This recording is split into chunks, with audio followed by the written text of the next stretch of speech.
Estaba yo en un periodo de permiso, así que no estoy en Punta Arenas. Yo no sé si la conexión es buena o no. Me parece que sí.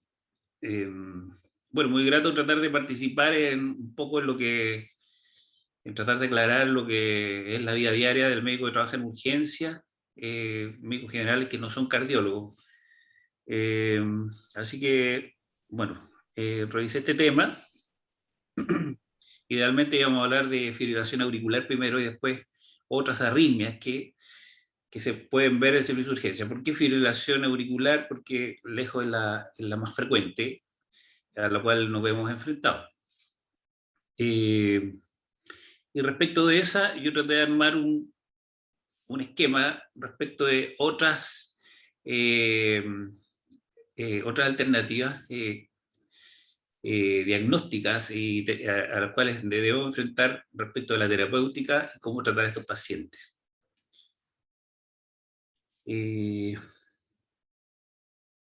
Déjame ver algo. Perfecto.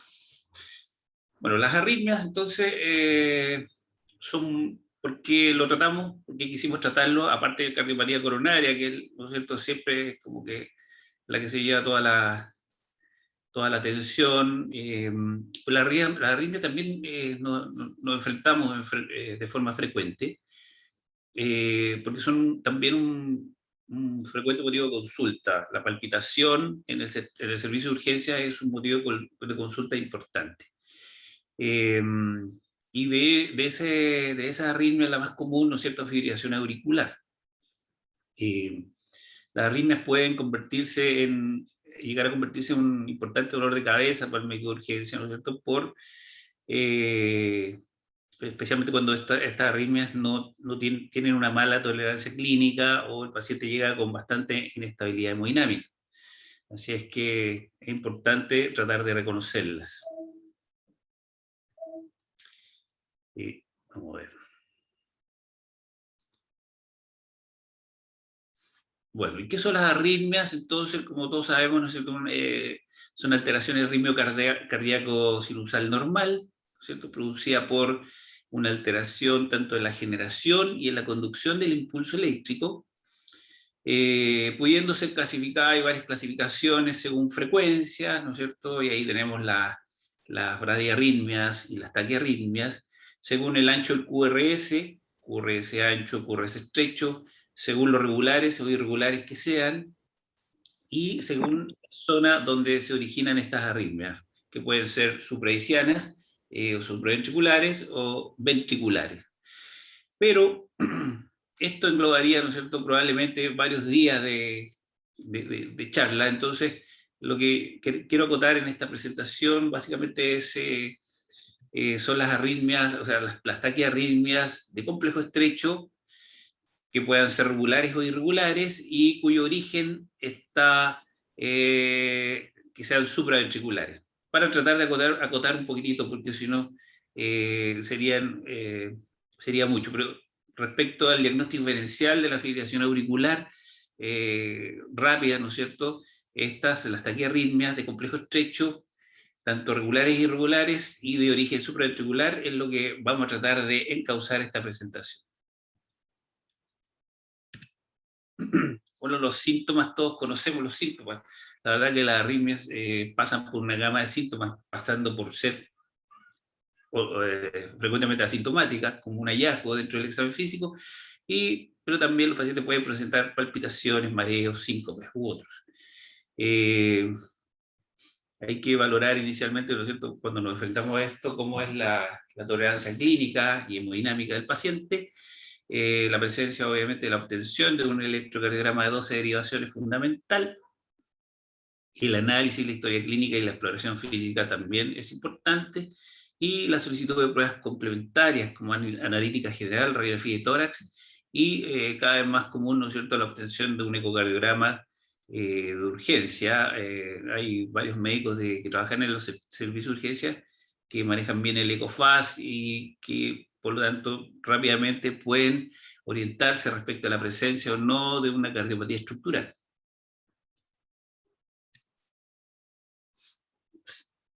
Nos enfrentamos a una taquicardia, ¿no es cierto?, cuando la frecuencia cardíaca es mayor de 100 latidos por minuto.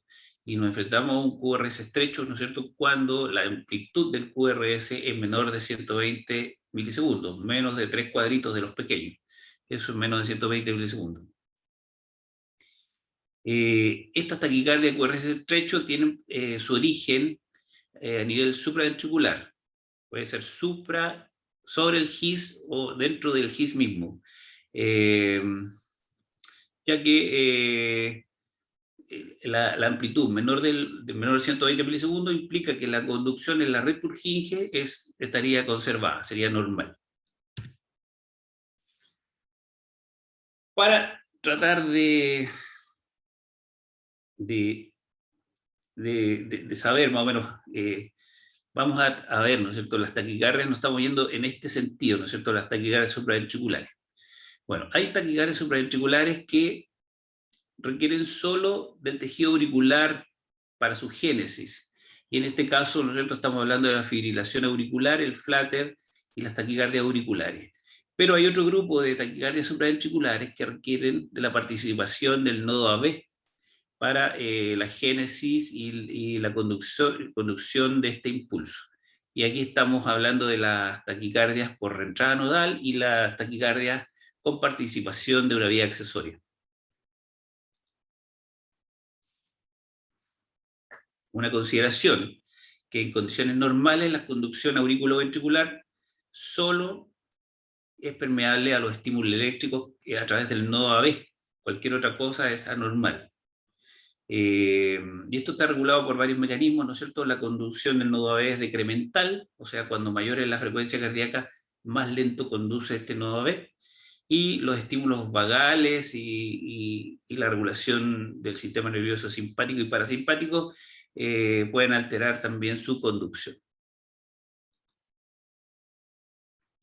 Ya la obtención de la frecuencia cardíaca nos permite saber, más o menos orientarnos de qué tipo de arritmia estamos hablando. Porque una frecuencia menor de 150 latidos por minuto, generalmente estamos hablando de una taquicardia de origen sinusal, secundaria, o una taquicardia auricular incesante, o una fibrilación auricular. Cuando la arritmia sube de frecuencia alrededor de 150 al 160 latidos por minuto, podríamos pensar en un flutter. Y cuando ya la frecuencia cardíaca es sobre 260 a 170 latidos por minuto, estaríamos hablando de una paroxística supraventricular. Esto en modo general, porque hay bastantes excepciones.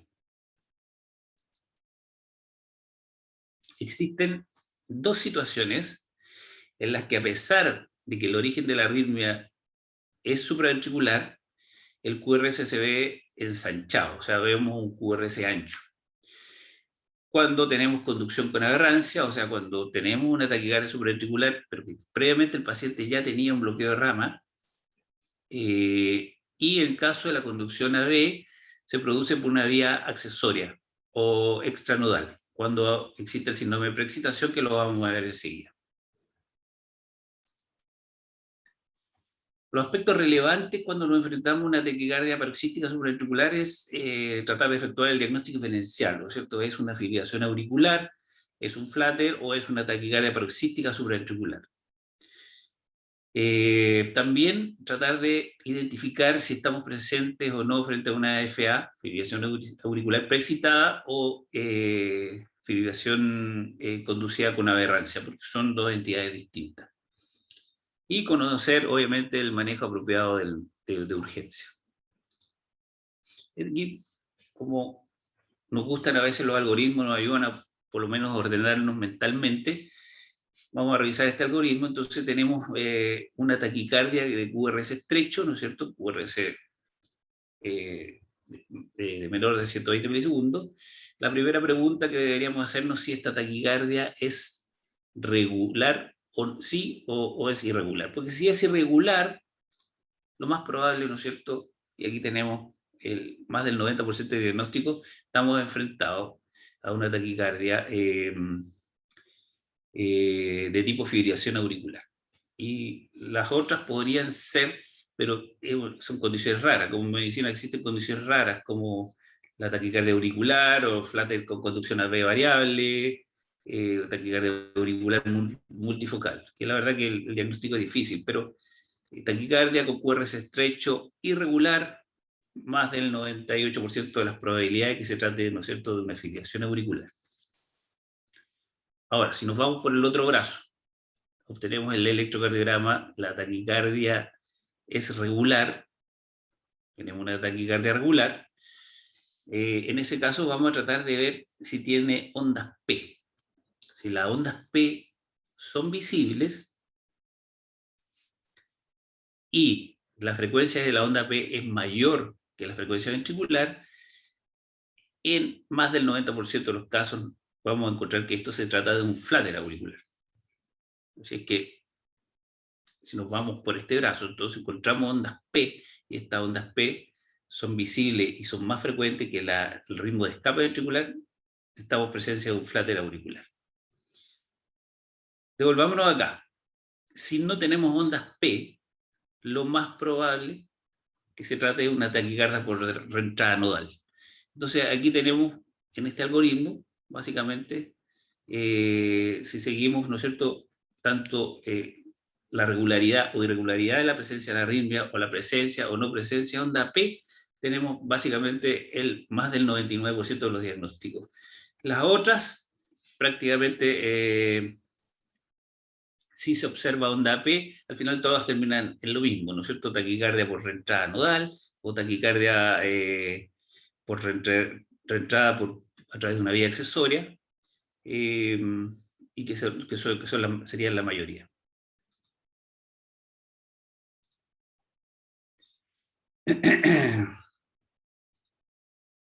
Hablemos un poquitito de la reentrada nodal. La reentrada nodal es la causa más común de las taquicardias supraventriculares, es la más frecuente.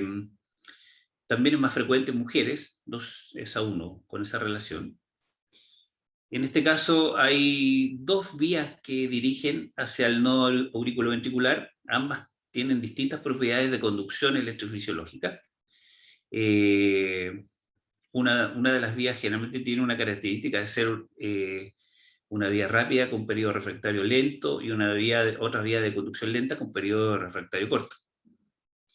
Generalmente estas arritmias se gatillan por un extrasístole auricular que conduce a través de una de estas vías y genera un circuito de reentrada que depolariza en forma simultánea tanto el ventrículo como las aurículas. Hasta los circuitos son circuitos estructurales, y esto es lo que vemos habitualmente, ¿no es cierto? Un ritmo sinusal que se gatilla a través de una extrasístole auricular generalmente, y se gatilla la arritmia. La historia típica que vemos en el servicio de urgencia, ¿no es cierto?, paciente con taquicardia por reentrada que consulta el servicio de urgencia por palpitaciones y observamos una taquicardia regular con una frecuencia que se acerca a los 160, 180 latidos por minuto, pero que en general el paciente llega caminando y en general es bien tolerado.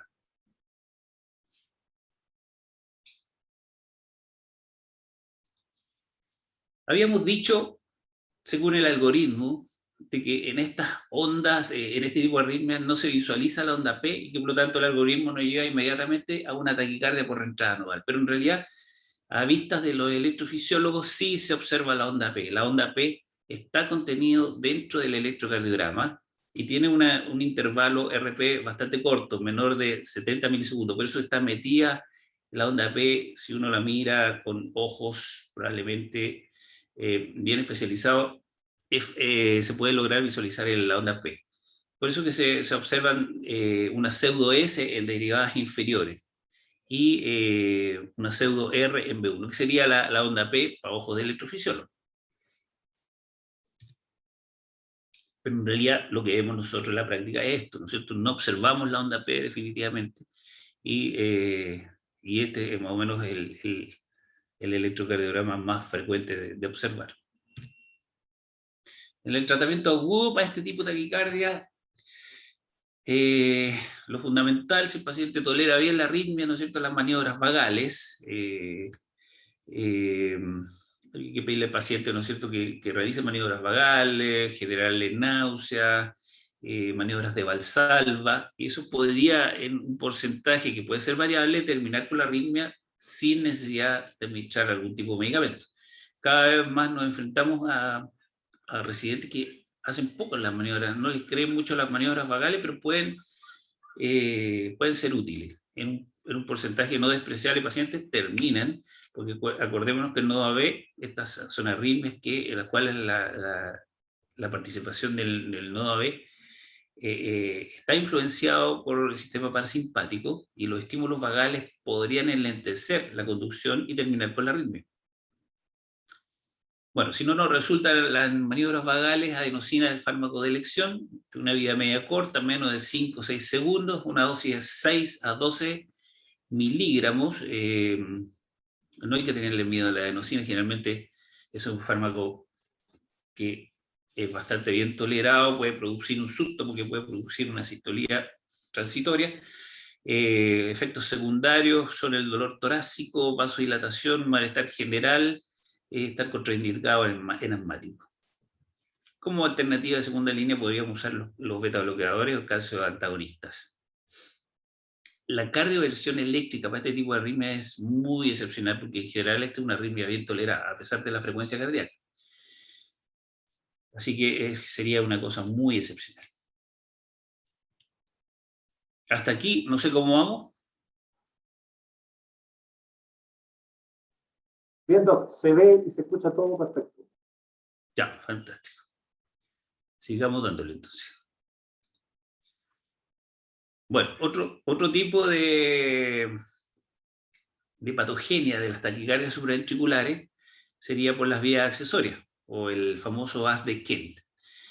Las taquicardias por vía accesoria son vías de conducción AB reentrante. En este caso, ya existe la comunicación entre la aurícula y el ventrículo a través de la presencia de un defecto congénito que se localiza a nivel de los anillos auriculoventriculares. Por eso que en el monito, ¿no es cierto?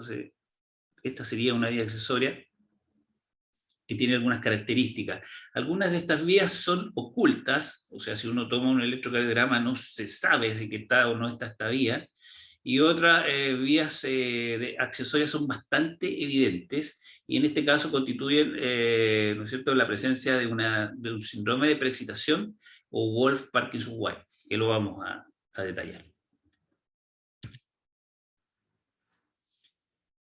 Bueno, estas vías accesorias, en porcentaje de presentación, la mayoría son bidireccionales, conducen hacia ambos lados. Esta sería la vía accesoria, pues podría conducir bidireccionalmente. Existen vías ocultas. Las vías ocultas generalmente son retrógradas, conducen solamente en esta dirección, no conducen desde la aurícula hacia el ventrículo, por lo tanto están ocultas. Cuando la vía accesoria conduce hacia los ventrículos, produce lo que se llama la preexcitación. ¿Y qué es lo que es la preexcitación ventricular? ¿No es cierto? Es la activación ventricular que se produce antes de lo esperado, así la conducción se efectuará por el nodo AB. Por lo tanto, ¿qué se observa en el QRS? Se observa un PR corto, de menor de 120 milisegundos. Aparece un QRS enchanzado, que se ve a expensas de este empastamiento inicial de la onda ascendente del QRS.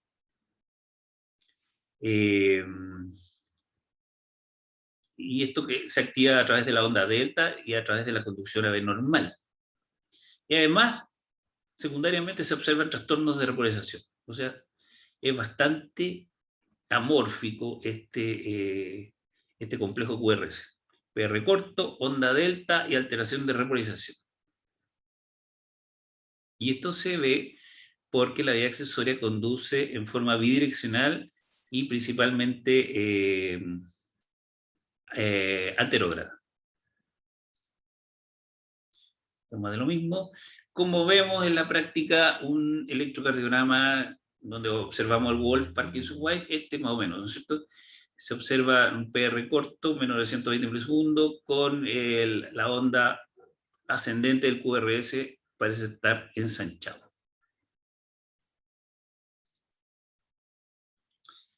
Las taquicardias por reentrada auriculoventricular pueden ser ortodrómicas, que son la mayoría, o antidrómicas.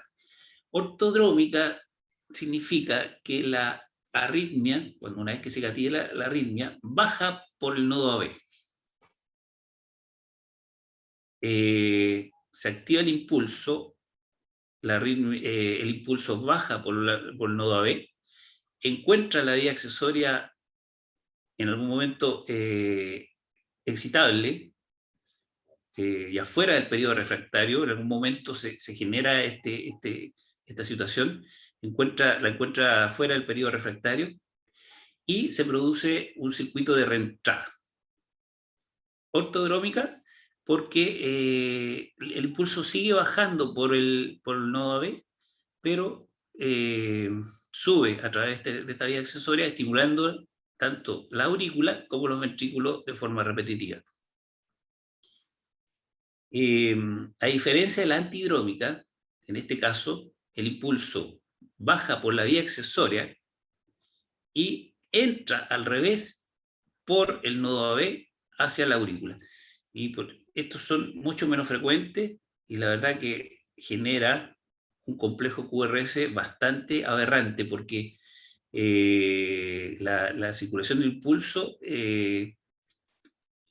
la dirección del impulso va al revés, y la depolarización del ventrículo va por la vía accesoria, que obviamente como no va por el GIS, se despliega a través de todo el QRS. Se observa un QRS ancho, difícil de hacer el diagnóstico diferencial con una taquicardia ventricular.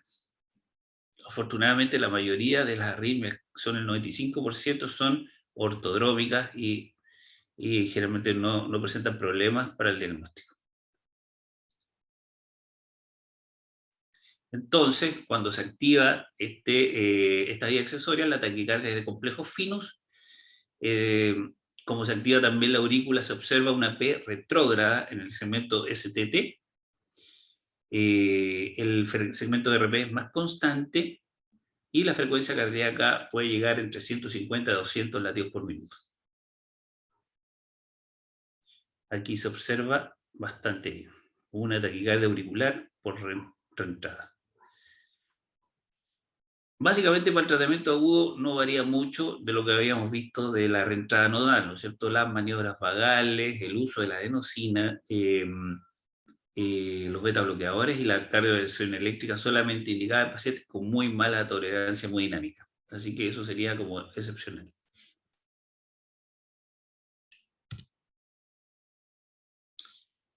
Una consideración respecto a la fibrilación auricular preexcitada.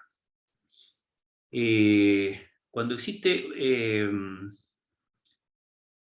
un AS, ¿no es cierto?, una vía accesoria, y el paciente tiene la mala suerte de hacer una fibrilación auricular, una taquicardia paroxística irregular. Estos complejos son bastante aberrantes y atípicos, y se pueden alternar con complejos QRS angostos y alcanzar frecuencias de mayor de 200 latidos por minuto. Eso significa que los intervalos RR son menores de 250 milisegundos, y se imaginarán que estimular un ventrículo con esa frecuencia, el paciente podría caer rápidamente en una FB o ser causa de una muerte súbita. En un paciente, estamos hablando de un paciente joven, sin patología de base. Así que es importante identificar y diagnosticar la fibrilación auricular preexcitada. Esto es lo que se observa, ¿no es cierto? Se observa una arritmia, pareciera ser una arritmia complejo ancho, pero uno observa que en realidad los intervalos RR son bastante irregulares. Entonces el algoritmo nos dice, oye, taquicardia, esta no es una taquicardia de complejo ancho, pero es rara, es irregular. No se observa la onda P, pero los ejes del QRS están bastante definidos. Podría ser una fibrilación auricular preexcitada.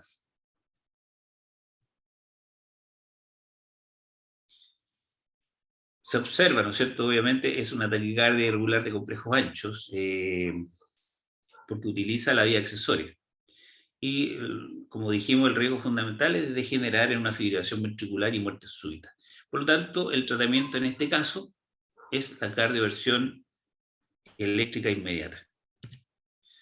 Según las guías europeas de hace poco, del 2019, nos dicen que si estamos en presencia de una FA preexcitada, tenemos que evaluar cómo está el compromiso en la estabilidad hemodinámica del paciente.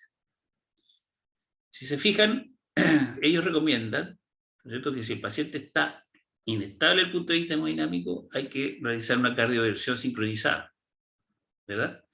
Y si no, si el paciente está estable, se podrían utilizar estos medicamentos, el ibutilide o la procainamida, 1A, o el flecainide y propafenona de la clase 1C.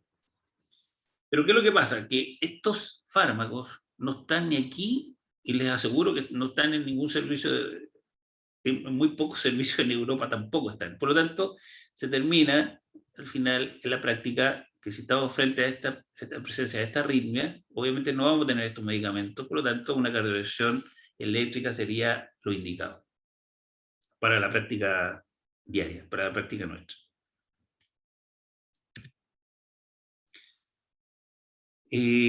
Aquí tenemos una FA preexcitada, un Wolf, tratada con verapamilo, FA preexcitada. ¿Qué pasó? Que el paciente cayó en fibrilación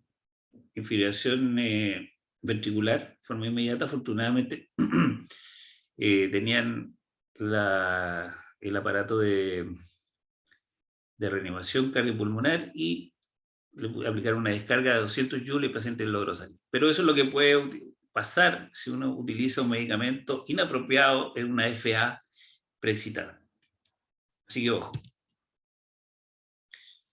En suma, para las taquicardias supraventriculares, manejo agudo, cardioversión en todo paciente que esté inestable. Si es bien tolerada, manejo médico, ¿no es cierto? Partir con maniobras vagales, valsalva, generar náuseas, generar vómito, masaje cariotídeo vigoroso para que sirva, pero la verdad que si estamos en presencia de un paciente de una edad mayor, la verdad que eso es bastante discutible. Además, las maniobras de valsalva nos podrían servir para hacer el diagnóstico diferencial, porque al enlentecer el nodo AB se podrían observar las ondas de Flatter, por ejemplo. Si no funciona, adenosina 6 a 12 miligramos, también podría utilizarse el verapamilo endovenoso a pasar en forma lenta. Tener a mano, obviamente, cloruro de calcio, porque el verapamilo podría generar hipotensión y shock como depresor miocárdico antagonista del calcio.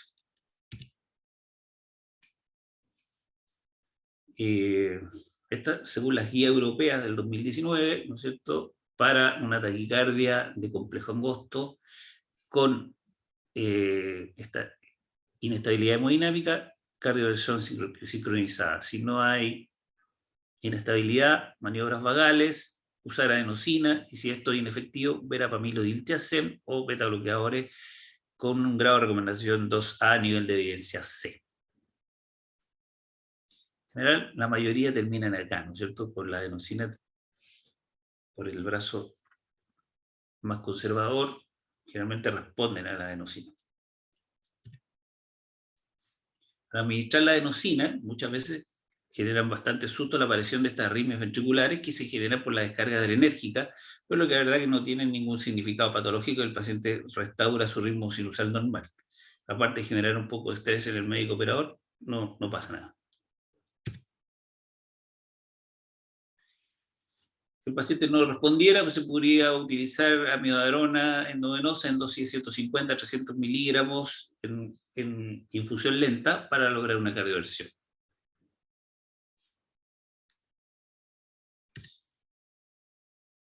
¿Hasta aquí vamos bien? Javier, ¿te escucha? Qué bueno. Sí, se escucha bien, se escucha perfecto. Ya. Vamos a hablar un poquito de algunas consideraciones de lo que es el flutter auricular. El flutter auricular, que es otra de las arritmias supraventriculares, con frecuencia también las encontramos en el servicio de urgencia, ¿no es cierto? También es una arritmia no rara de encontrar. Generalmente los flúteres están asociados a un tipo de cardiopatía orgánica, En general el flutter es el que vemos nosotros con mayor frecuencia, el flutter común o tipo 1, en donde existe solamente un único circuito de reentrada que está localizado anatómicamente en la aurícula derecha, donde existe un gap excitable que hace un circuito de estimulación auricular frecuente.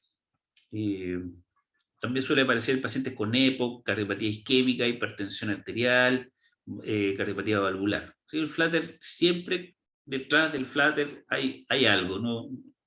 A diferencia de las otras taquicardias supraventriculares que vimos, en este caso siempre hay una patología estructural.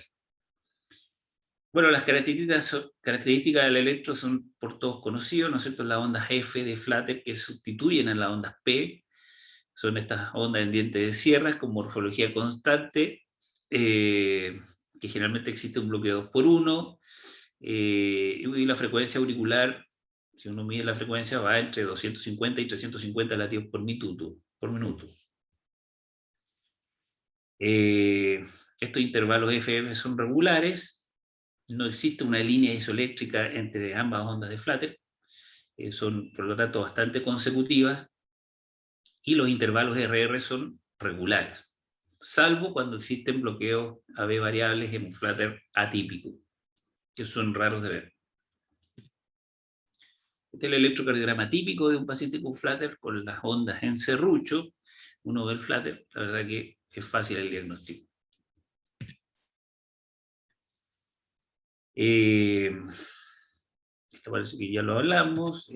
Objetivo del tratamiento en el caso del flutter: tratar de restaurar a ritmo sinusal, porque sobre todo el flutter agudo es de muy mala tolerancia. Tratar de evitar recurrencias que nos corresponden, ¿no es cierto?, ya en una fase secundaria, pasada la urgencia, nosotros tratamos de indicar medicamentos, controlar patologías crónicas para evitar recurrencias del flutter. Si no podemos cardiovertirlo, control de la respuesta ventricular y, por supuesto, el uso de anticoagulantes. Cuando existe una situación hemodinámicamente comprometida, con manifestaciones sobre todo de edema pulmonar, insuficiencia cardíaca aguda o angina, la cardioversión eléctrica es el tratamiento de elección. Y la verdad que el flutter es bastante agradecido porque sobre el 90% de los casos un flutter responde con apenas 50 joules. Así que el paciente puede ser sedado, aplica 50 joules, el paciente vuelve a su ritmo sinusal normal. También se podría manejar el flutter con estimulación eléctrica, tratando de encarrilar el circuito de reentrada, pero esto ya es como materia ya de cuando existe un dispositivo instalado, un marcapaso, un DAI, desfibrilador, o el paciente está operado, tiene un cable directo a la aurícula derecha. En este caso se puede manejar el flutter por una estimulación eléctrica.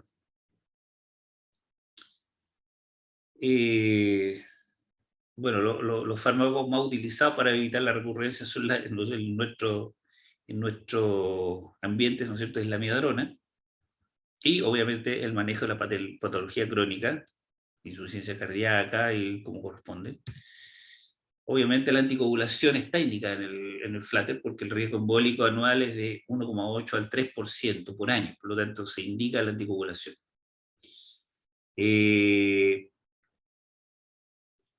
Hay que considerar que aunque uno realice la cardioversión eléctrica en el flutter, existe un riesgo embólico de un 6%. Por lo tanto, dado que existe este riesgo demostrado en la cardioversión eléctrica, es muy importante iniciar la terapia anticoagulante antes de realizar la cardioversión. Y en pacientes con un flutter de más de 48 horas de evolución, probablemente lo van a ver en la clase de fibrilación auricular, se debería iniciar una terapia anticoagulante por 3 semanas antes de realizar la cardioversión, o bien realizar un eco transesofágico para descartar la presencia de trombos que se instalan rápidamente a nivel de la orejuela. Esta anticoagulación hay que mantenerla por lo menos 4 semanas después de la cardioversión, al igual que la fibrilación auricular. Bueno, esa es mi presentación. un poquito corta, obviamente. Otras arritmias del servicio de urgencia son muchas las que hay, pero tratando de causar por el tiempo y por la frecuencia de aparición, básicamente la presentación está dirigida a este tipo de arritmias. Así que podemos dejar algunos minutos para algunas respuestas. Doctor Gaete. Doctor Marín, muchas gracias. Consultas, ¿se pueden hacer directamente o a través del chat?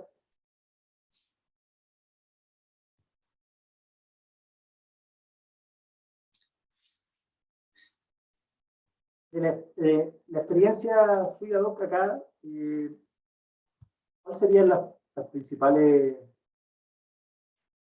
posibles errores que se puedan hacer en el tratamiento inicial de este tipo de arritmia?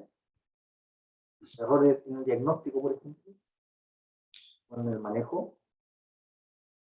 Errores en el manejo principal. Mira, en general nosotros tenemos disponibilidad bastante disponibilidad cuando los médicos nos preguntan, nos suben los electros. Generalmente respondemos las preguntas, nos envían muchas veces los electros por la plataforma WhatsApp, así que está tan de moda, así que generalmente tenemos siempre la tendencia a tratar de ayudar. Yo creo que lo fundamental es mantener a estos pacientes con la arritmia sin... hay que tratar de ayudarlos rápidamente. En general las taquicardias supraventriculares pasan a veces, son autolimitadas, pero otras veces se quedan pegadas, y si tenemos paciente con menos tolerancia, ya sea por edad, porque tiene patologías de comorbilidad previa, estos pacientes podrían hacer una insuficiencia cardíaca aguda y terminan a veces en edema pulmonar, intubados, por tal vez un poco enlentecer, un poco ahí se enlentece, a veces se quedan medio olvidados el paciente. Yo creo que eso sería como, esta cuestión es rápida, o sea, si el paciente llega a palpitación y uno objetiva la taquiarritmia, tratar de llevar al paciente al reanimador o a veces en la sala de box partir con las maniobras vagales, no, si no resulta eso, llevarlo al reanimador para poder aplicarle rápidamente su fármaco. Pero en general tenemos buena experiencia. Con frecuencia también vemos al paciente en sala después que ya lo han cardiovertido. Otras veces estos pacientes perfectamente se pueden ir para la casa. La verdad que a veces se quedan hospitalizados de una taquicardia supraventricular que la verdad que tampoco tiene mucha indicación de hospitalizar. Si el paciente llega con la taquicardia supraventricular, se logra la cardioversión precoz a ritmo sinusal, paciente joven, con poca evidencia de cardiopatía estructural, este paciente podría irse directamente desde la casa y consultar al cardiólogo de forma ambulatoria. Hay diferencia de los flatterers, porque los flatterers generalmente estos pacientes con flatter, al igual que la fibrilación auricular, estamos en presencia detrás siempre, la mayoría de las veces, excepto la FA paroxística del paciente joven, la mayoría de las veces estamos en presencia de un paciente con cardiopatía estructural, así que estos pacientes hay que hacer el tiempo probablemente para estudiarlo de forma precoz.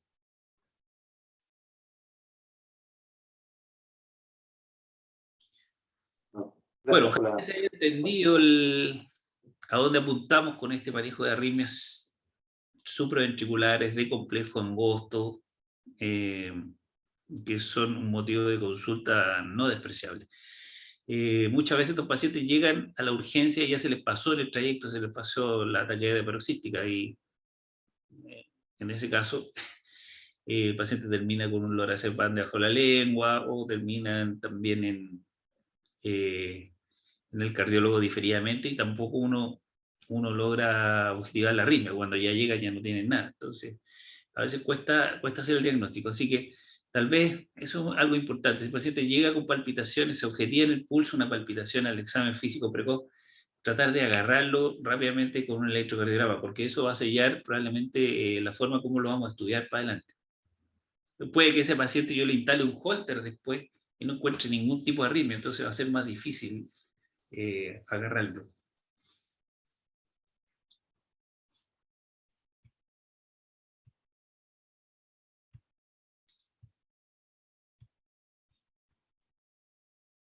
Muy bien.